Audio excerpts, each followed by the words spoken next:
നമസ്കാരം. ഞാൻ Mustafa, Saint Thomas ITI Kanjirappuzha ACD ഇൻസ്ട്രക്ടറായിട്ട് വർക്ക് ചെയ്യുന്നു.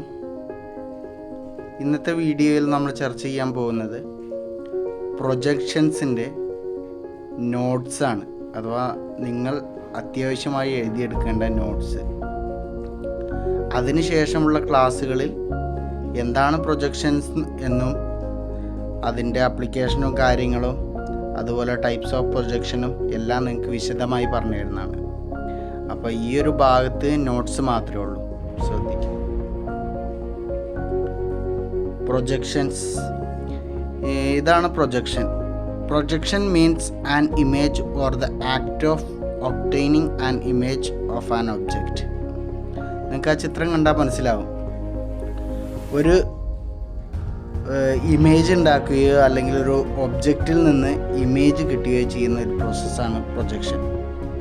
ഒരുപാട് ഡെഫിനേഷൻസ് ഉണ്ട്. ഏറ്റവും സിമ്പിളായിട്ടുള്ള ഡെഫിനേഷനാണ് ഞാൻ ഇപ്പോൾ പറഞ്ഞത്. അപ്പോൾ അതിൽ നിങ്ങൾ ആ ടോർച്ച് ലൈറ്റിൽ നിന്ന് നിങ്ങൾക്ക് വ്യക്തമായി കാണാൻ കഴിയും. ആ ടോർച്ച് ലൈറ്റിൽ നിന്ന് ഒബ്ജക്റ്റിലേക്ക് ലൈറ്റ് അടിക്കുമ്പോൾ ആ സ്ക്രീനിനെയാണ് നമ്മൾ പ്ലെയിൻ ഓഫ് പ്രൊജക്ഷൻ എന്ന് പറയാം. അതിലോട്ടൊരു വ്യൂ വന്നത് കണ്ടോ. ആ ഇതിൽ നിന്ന് പോകുന്ന ആ പ്രകാശരശ്മികളെ അല്ലെങ്കിൽ ആ റേസിനെയാണ് പ്രൊജക്റ്റേഴ്സ് എന്ന് പറയാം, ആ ലൈറ്റ് റേസിനെ. ഓക്കെ. പ്രൊജക്ഷൻ മെത്തേഡ്സിനെ ക്ലാസിഫൈ ചെയ്തിട്ടുണ്ട്. പിക്ചോറിയൽ പ്രൊജക്ഷനും ഓർത്തോഗ്രാഫിക് പ്രൊജക്ഷനും. പിക്ചോറിയൽ പ്രൊജക്ഷനെ വീണ്ടും 3ആയി തരംതിരിച്ചിട്ടുണ്ട്: ആക്സോണോമെട്രിക് പ്രൊജക്ഷനും ഒബ്ലിക് പ്രൊജക്ഷനും പേഴ്സ്പെക്റ്റീവ് പ്രൊജക്ഷനും. ആക്സോണോമെട്രിക് പ്രൊജക്ഷനെ ഐസോമെട്രിക് എന്നും ഡൈമെട്രിക് എന്നും ട്രൈമെട്രിക് എന്നും തിരിച്ചിട്ടുണ്ട്. ഒബ്ലിക് പ്രൊജക്ഷനെ കവലിയർ എന്നും ക്യാബിനറ്റ് എന്നും തിരിച്ചിട്ടുണ്ട്. പേഴ്സ്പെക്റ്റീവ് പ്രൊജക്ഷനെ parallel and angular perspective projection തിരിച്ചിട്ടുണ്ട്. അതിനെ വീണ്ടും ആംഗുലാറിനെ വീണ്ടും 2 പോയിൻ്റ് 3 പോയിൻ്റ് പേഴ്സ്പെക്റ്റീവ് എന്നും തിരിച്ചിട്ടുണ്ട്. ഓക്കെ. പാരലൽ പേഴ്സ്പെക്റ്റീവിനെ 1 പോയിൻ്റ് പേഴ്സ്പെക്റ്റീവ് എന്നും പറയാറുണ്ട്. ഓർത്തോഗ്രാഫിക് പ്രൊജക്ഷനെ 2ആയി തിരിച്ചിട്ടുണ്ട്: ഫസ്റ്റ് ആംഗിൾ പ്രൊജക്ഷൻ എന്നും തേർഡ് ആംഗിൾ പ്രൊജക്ഷൻ. അപ്പോൾ നിങ്ങൾ എന്താണ് പ്രൊജക്ഷൻ എന്ന് എഴുതി അടുത്ത പേജിലായിട്ട് അല്ലെങ്കിൽ അതിൻ്റെ താഴെയായിട്ട് ഈ ക്ലാസിഫിക്കേഷൻ വരച്ചിടും. അടുത്തത് പിക്ചോറിയൽ ഡ്രോയിങ്. എന്താണ് പിക്ചോറിയൽ ഡ്രോയിങ് എന്നുള്ളത്?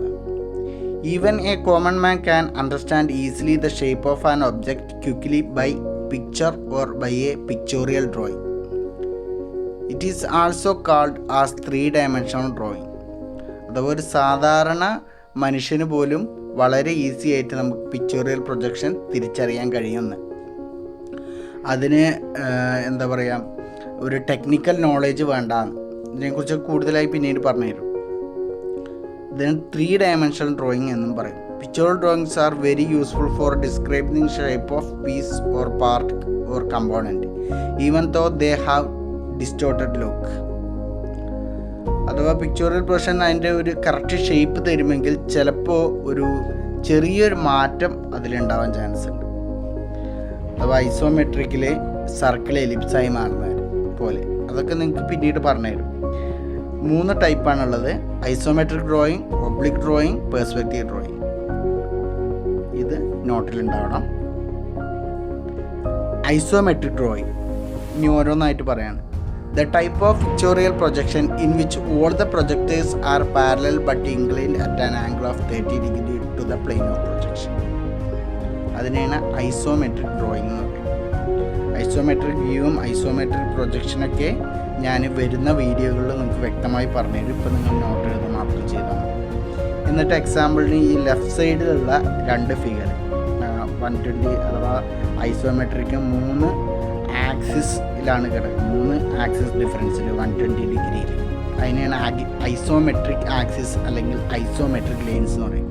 ആ ലൈൻസിന് പാരലായിട്ടാണ് ബാക്കിയുള്ള എല്ലാ വ്യൂസും ഉണ്ടാവുക. അഥവാ നമ്മൾ 30 ഡിഗ്രി അങ്ങോട്ടും 30 ഡിഗ്രി ഇങ്ങോട്ടും എടുത്തിട്ട് കണ്ടോ, ലെഫ്റ്റ്സിലോട്ടും റൈറ്റ്സിലോട്ടും മുകളിലോട്ട് 90 ഡിഗ്രി എടുത്ത് വരയ്ക്കുന്ന ആ ഒരു വ്യൂ ആണ് ആ കാണിച്ചിരിക്കുന്നത്. ഇതൊക്കെ വ്യക്തമായി ഞാൻ ബാക്കിയുള്ള ക്ലാസ്സുകളിൽ പറഞ്ഞുതരും. ഇപ്പോൾ എന്താണ് ഐസോമെട്രിക് വ്യൂ എന്ന് എഴുതുക, പിന്നെ ഈ ലെഫ്റ്റ് സൈഡിൽ കാണുന്ന ആ 2 ഫിഗറും നിങ്ങൾ വരച്ചു വയ്ക്കും. അടുത്ത് ഒബ്ലിക് ഡ്രോയിങ്.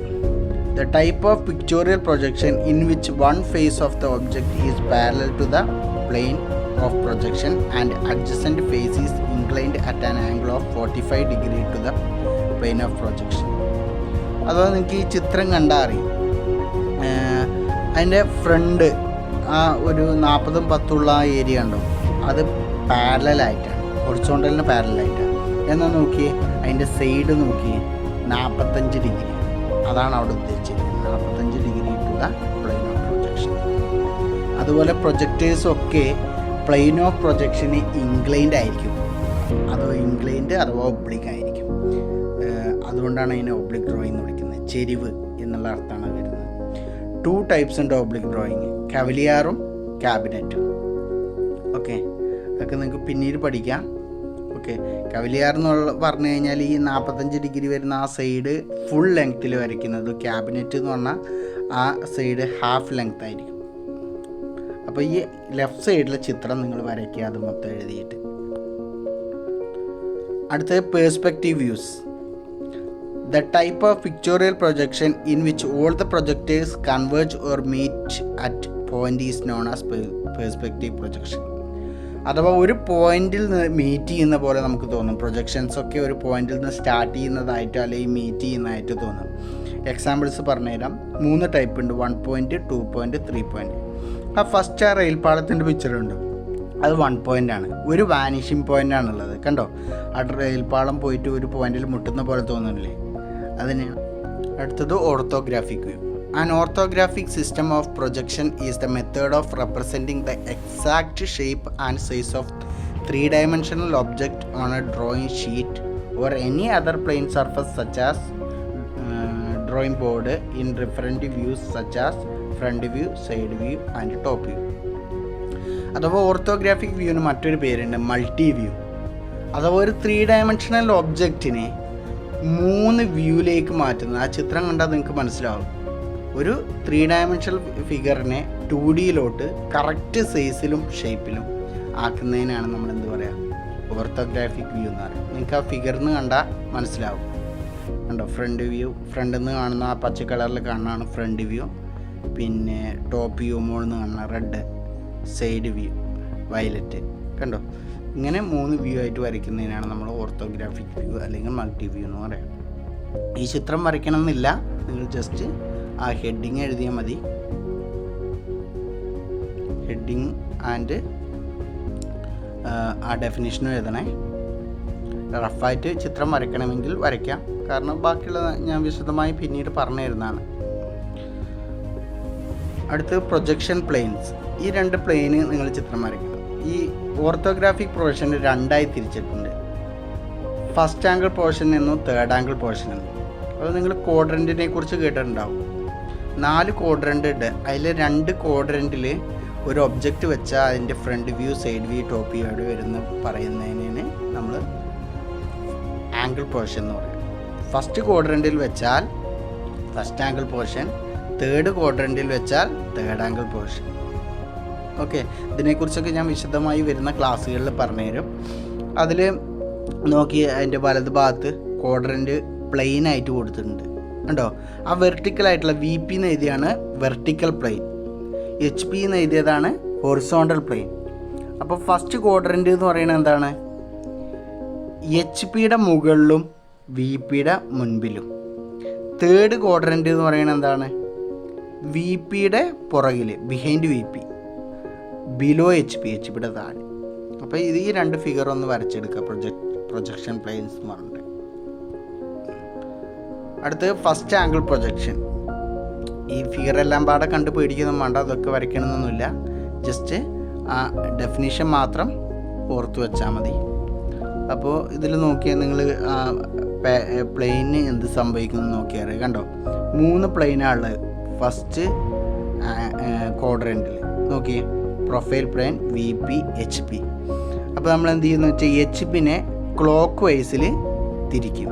കണ്ടോ, താഴോട്ട്, ആരോ താഴോട്ടുണ്ട്. HP അപ്പോൾ അപ്പോൾ താഴോട്ട് വരും, പ്രൊഫൈൽ പ്ലെയിൻ അങ്ങോട്ട് പോകും. ഓക്കെ, അങ്ങനെയാണ് അത്. നിങ്ങൾക്ക് ഈ വ്യൂസ് ഒന്നാമത്തെ ചിത്രം, രണ്ടാമത്തെ ചിത്രം, മൂന്നാമത്തെ ചിത്രം ആവുന്നുണ്ടോ? വി പിയിലാണ് ഓൾവേസ് വെർട്ടിക്കൽ പ്ലെയിനിലാണ് ഫ്രണ്ട് വ്യൂ വരിക, ഹൊറിസോണ്ടൽ പ്ലെയിനിലാണ് ഓൾവേസ് ടോപ്പ് വ്യൂ വരിക, പിന്നെ പ്രൊഫൈൽ പ്ലെയിനിലായിരിക്കും എപ്പോഴും സൈഡ് വ്യൂ വരിക. അപ്പോൾ അതാണ് front view, top view, left side view എന്ന് കണ്ടോ. അപ്പോൾ ഫസ്റ്റ് ആംഗിൾ പോർഷനിൽ നിങ്ങൾക്ക് ശ്രദ്ധിച്ചാൽ മനസ്സിലാവും വി പി ആണ് മുകളിൽ, എച്ച് പി താഴെ. വി പിയിൽ എപ്പോഴും ഫ്രണ്ട് വ്യൂ ഉണ്ടാവും. ഓക്കെ, ജസ്റ്റ് ഈ കാര്യങ്ങൾ മനസ്സിലാക്കി വെച്ചാൽ ഞാൻ വിശദമായി ബാക്കിയുള്ള ക്ലാസ്സുകളിൽ പറഞ്ഞത്. ഇവിടെയാണ് നിങ്ങൾ ഫസ്റ്റ് ആംഗിൾ പോർഷൻ്റെ ഡെഫിനിഷൻ വരുന്നത്. ഡെഫിനിഷൻ എന്നൊന്നും പറയാൻ പറ്റില്ല, ജസ്റ്റ് എഴുതിയാൽ മതി. ഫസ്റ്റ് ആംഗിൾ പോർഷൻ എന്ന് പറഞ്ഞിട്ട് എഴുതിയാൽ മതി. In this method the object is assumed to be situated in first quadrant, means above H P and in front of V P. Okay, ഇത്ര മാത്രം എഴുതിയാൽ മതി. ബാക്കി കാര്യങ്ങളൊക്കെ ഞാൻ പിന്നീട് പറഞ്ഞുതരും. നിങ്ങൾക്ക് ജസ്റ്റ് ഞാൻ ആ ഒരു ചിത്രം വെച്ചിട്ട് കാര്യമൊന്ന് പറഞ്ഞുതരാം. കണ്ടോ, ഒരു ഒബ്ജക്റ്റ് കണ്ടോ നിങ്ങൾ? ഫ്രണ്ട് വ്യൂ, എഫ് വി എന്ന് എഴുതിയിരിക്കുന്നത് ഫ്രണ്ട് വ്യൂ ആണ്, എസ് വി എന്ന് എഴുതിയിരിക്കുന്നത് സൈഡ് വ്യൂ ആണ്, ടി വി എന്ന് എഴുതിയിരിക്കുന്നത് ടോപ്പ് വ്യൂ ആണ്. ആ ഒബ്ജക്റ്റിന് ഫ്രണ്ടിൽ നിന്ന് നോക്കുമ്പോൾ നമുക്ക് അതിന് പ്രൊജക്ഷൻസ് കണ്ടോ, പ്രൊജക്റ്റേഴ്സ് വന്നിട്ടുണ്ട്. 4 മൂലയ്ക്ക് നിന്നും പ്രൊജക്റ്റേഴ്സ് വന്നിട്ടുണ്ട്. അത് നേരെ വന്നിട്ട് വി പി വെർട്ടിക്കൽ പ്ലെയിനിൽ പതിയും. അതാണ് ഫ്രണ്ട് വ്യൂ. അഥവാ ഇപ്പോൾ ഇതിൽ നിന്ന് നിങ്ങൾക്കൊരു കാര്യം മനസ്സിലായി, ഫ്രണ്ട് വ്യൂ ഓൾവേസ് വെർട്ടിക്കൽ പ്ലെയിനിലായിരിക്കും. പിന്നെ സൈഡ് വ്യൂ പ്രൊഫൈൽ പ്ലെയിനിൽ കിട്ടും, top view H P horizontal പ്ലെയിനിലും കിട്ടും. ഓക്കെ, ജസ്റ്റ് ആ ഡെഫിനേഷൻ ഒന്ന് എഴുതി വെച്ചാൽ മതി. അടുത്തത് third angle portion. In this method, the object is assumed to be situated in third quadrant below HP and behind of VP. Okay. Planes being transparent and in between observer and object. ഇവിടെയാണ് നമ്മൾ first angle പോർഷൻ്റെ കാര്യം. Object is between observer and plane. കണ്ടോ, ഇവിടെയാണ് observer ഉണ്ടാവുക. Front view എന്ന് കൊടുത്തിരിക്കുന്ന ആ ഭാഗത്ത് ഒബ്സർവർ ഉണ്ടാവുക. ആ പ്ലെയിനും ഒബ്ജക്റ്റും കണ്ടോ, അത് കഴിഞ്ഞിട്ട് ഒബ്ജക്റ്റ്. അപ്പോൾ ഒബ്സർവറിനും പ്ലെയിനും ഇടയിലാണ് ഒബ്ജക്റ്റ്. ഇവിടുന്ന് നമുക്ക് ഡയറക്റ്റ് ഒബ്ജക്റ്റിനെ കാണാൻ കഴിയും. ഓക്കെ, എന്നാൽ ഇവിടെ നോക്കി, തേർഡ് ക്വാഡ്രൻറ്റിൽ നോക്കി, ഇവിടെ നമുക്ക് ആദ്യം ഒബ്സർവറാണ്, അതിൻ്റെ ഇടയിലാണ് പ്ലെയിന് വരുന്നത്, അത് കഴിഞ്ഞിട്ട് ഒബ്ജക്റ്റ് വരുന്നത്. അപ്പോൾ നമുക്ക് എന്താ പ്രശ്നം എന്ന് വെച്ച് കഴിഞ്ഞാൽ ഡയറക്റ്റ് കാണില്ല. അപ്പോൾ ആ ഒബ്ജക്റ്റ് നമ്മൾ കാണണമെങ്കിൽ ഈ പ്ലെയിനൊക്കെ എങ്ങനെയായിരിക്കണം? ട്രാൻസ്പെറൻ്റ് ആയിരിക്കണം. അതാണ് the planes being transparent and in between observer and object. ഒബ്ജക്റ്റിനും ഒബ്സർവർക്കും ഇടയിലായിരിക്കും ട്രാൻസ്പെറൻ്റ് ആയിരിക്കും. ട്രാൻസ്പെറൻറ്റ് പറഞ്ഞാൽ കണ്ണാടി പോലെ സുതാര്യം, നാളിലുള്ള നമുക്കത് കാണാൻ പറ്റുക. ഇതൊക്കെ ഞാൻ വിശദമായിട്ട് പറഞ്ഞുതരും, നിങ്ങൾ പേടിക്കേണ്ട. ഇപ്പം ഈ നോട്ട് മാത്രം എഴുതിയെടുക്കുക. ഓക്കെ, ഇതൊക്കെ നിങ്ങൾക്ക് പഠിക്കാൻ വേണ്ടി കുറച്ച് എക്സാമ്പിൾസാണ്. ഇത് ഇപ്പം നിങ്ങൾ ടെൻഷൻ അടിക്കേണ്ട. ഇനി ഞാൻ ഇത് കഴിഞ്ഞിട്ട് ഐസോമെട്രിക് വ്യൂ എന്താണെന്ന് പറഞ്ഞുതരും. അപ്പോൾ ഐസോമെട്രിക് ഫിഗർ എങ്ങനെ വരയ്ക്കാമെന്നും പറഞ്ഞുതരും. അപ്പോൾ നിങ്ങളൊരു പേജിൽ ഐസോമെട്രിക് ഫിഗർ വരയ്ക്കുക. ആദ്യം ഈ നോട്ടുകളൊക്കെ എഴുതിയെടുക്കുക, എന്നിട്ട് ഐസോമെട്രിക് ഫിഗർ വരയ്ക്കുക, എന്നിട്ട് ഒരു പേജ് വിടുക, എന്നിട്ട് അടുത്ത ഐസോമെട്രിക് ഫിഗർ വരയ്ക്കുക, അടുത്ത പേജ് വിടുക, അടുത്ത ഐസോമെട്രിക് ഫിഗർ വരയ്ക്കുക, അടുത്ത പേജ് വിടുക. കാരണം എന്താ വെച്ചാൽ ഇത് കഴിഞ്ഞിട്ട് ഞാൻ ഐസോമെട്രിക് കഴിഞ്ഞിട്ട് ഓർത്തോഗ്രാഫിക് വ്യൂസ് പറഞ്ഞുതരാം. ആ നിങ്ങൾ വരച്ച ഓരോ ഐസോമെട്രിക് വേണ്ടിയും ഓർത്തോഗ്രാഫിക്ക് നിങ്ങൾ അടുത്ത പേജിൽ വരയ്ക്കണം. ഓക്കെ, അത് വരുന്ന ക്ലാസ്സുകളിൽ നിന്ന് നിങ്ങൾക്ക് മനസ്സിലാവും. അതൊക്കെ കഴിഞ്ഞിട്ട് നിങ്ങൾക്ക് നോക്കാൻ വേണ്ടിയിട്ട് ഒരു റെഫറൻസിന് വേണ്ടിയിട്ടാണ് ഈ ഫിഗറുകൾ തരുന്നത്. എല്ലാം കഴിഞ്ഞിട്ട് നിങ്ങൾ ഈ ഓരോ ഫിഗർ വെച്ചിട്ട് ഈ ലെഫ്റ്റ് സൈഡിലുള്ള ഐസോമെട്രിക് വ്യൂ വെച്ചിട്ട് നിങ്ങൾക്ക് ഇതുപോലെ ഓർത്തോഗ്രാഫിക്ക് കാണാതെ വരയ്ക്കാൻ പറ്റുന്നുണ്ടോ എന്ന് നോക്കുക. ഓക്കെ, ഉണ്ടോ? അതിനൊക്കെ എക്സാമ്പിൾസാണ് ഈ കൊടുത്തിരിക്കുന്നത്. ഓക്കെ, ഇതിലിപ്പോൾ ആ XY എന്നുള്ളതിന് നമ്മൾ പറയാം റെഫറൻസ് പ്ലെയിൻ എന്നാണ് പറയാം. അത് നമുക്ക് ഈ ഭാഗത്ത് നോക്കാനുണ്ട്, റെഫറൻസ് പ്ലെയിൻ. ഓക്കെ, ഈ XY എന്ന് കൊടുത്തിരിക്കുന്നുണ്ട് ലെഫ്റ്റ് സൈഡിൽ, അതാണ് റെഫറൻസ് പ്ലെയിൻ. റെഫറൻസ് പ്ലെയിനും മുകളിലും താഴെയായിട്ടാണ് ഇത് വരിക. ഓക്കെ, അത് ഈ പ്ലെയിൻ ഓഫ് പ്രൊജക്ഷൻ നോക്കി നിങ്ങൾ, ഇതാണ് റെഫറൻസ് പ്ലെയിൻ. ഏത് ആ വി പിയും എച്ച് പിയും ജോയിൻ ചെയ്യുന്ന ആ ഭാഗമുണ്ട്, വി പിയും എച്ച് പിയും ജോയിൻ ചെയ്യുന്ന ആ അതിനെയാണ് റെഫറൻസ് പ്ലെയിൻ എന്ന് പറയുന്നത്. ഓക്കെ, അപ്പോൾ ഇത്രയാണ് ഈ ഭാഗത്ത് പറഞ്ഞു തരാനുള്ളത്. അപ്പം നോട്ട് എഴുതുക, മറക്കണ്ട. ഇനി ഞാനിത് കഴിഞ്ഞാൽ നിങ്ങൾക്ക് ഐസോമെട്രിക് വ്യൂ പറഞ്ഞു തരും. അപ്പോൾ ഐസോമെട്രിക് വ്യൂ കഴിഞ്ഞിട്ട് ഒരു പേജ് വിടണം, അതിൻ്റെ ഓർത്തോഗ്രാഫിക് വ്യൂ പിന്നീടുള്ള ക്ലാസ്സുകളിലായിരിക്കും ഞാൻ പറഞ്ഞുതരിക. അത് കഴിഞ്ഞിട്ട് വീണ്ടും അടുത്ത ഐസോമെട്രിക് വ്യൂ, അത് കഴിഞ്ഞിട്ട് ഒരു പേജ് വിടുക. Okay, first angle portion, third angle portion difference കാര്യങ്ങളൊക്കെ വരുന്ന വീഡിയോയിൽ ഞാൻ പറഞ്ഞുതരും. ജസ്റ്റ് ഞാൻ ഈ പറഞ്ഞ നോട്ടുകൾ എഴുതി തയ്യാറാക്കി വയ്ക്കുക. ഓക്കെ, ഇതുവരെ പറഞ്ഞാൽ മനസ്സിലായി എന്ന് വിചാരിക്കുന്നു. വീഡിയോ പോസ് ചെയ്ത് വെച്ചിട്ട് നിങ്ങൾ എന്ത് ചെയ്യുക, നോട്ട് എഴുതിയെടുക്കുക. ഓക്കെ, നോട്ട് തയ്യാറാക്കി വെക്കുക. അടുത്ത വീഡിയോ വരുന്നതാണ്. അപ്പോൾ ഐസോമെട്രിക് വ്യൂ വരച്ച് തുടങ്ങണം. ഓക്കെ, ഇതുവരെ അടുത്ത് മനസ്സിലായി എന്ന് വിചാരിക്കുന്നു. എന്തെങ്കിലും ഡൗട്ട് ഉണ്ടെങ്കിൽ നിങ്ങൾക്ക് ചോദിക്കാം.